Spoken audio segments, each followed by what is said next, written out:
Happy New Year, brothers and sisters in Christ! Siguro magtataka po kayo kung bakit ang aga naman ng pagbati ko ng Happy New Year since hindi pa naman January 1. My dear friends, sapagkat sinisimula natin ang isang bagong taon sa tinatawag na liturgical calendar ng ating inang simbahan. At nagsisimula nga ang bagong liturgical year na ito sa panahon ng Adbyento or Advent sa Ingles. Ang Advent ay nagmula sa salitang Latin na Adventus, na ang ibig sabihin ay coming. The season of Advent is a time wherein the Church prepares us for the coming of our Lord Jesus Christ.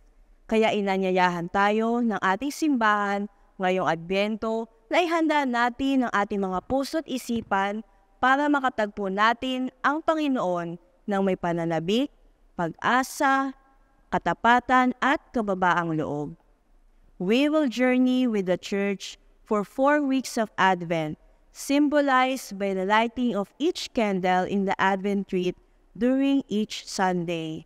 The liturgical color violet will remind us that this season is a penitential call towards penance, renewal, and striving for holiness through faithfulness as we prepare to encounter Christ when He comes.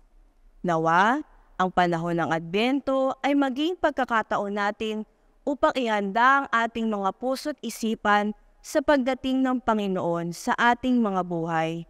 Baka nandyan lang po siya sa ating tabi. Basta't mahalaga ay handa tayo na i-welcome siya bilang ating Emmanuel, ang Diyos na patuloy na sumasa atin. May we all have a grace-filled Advent season.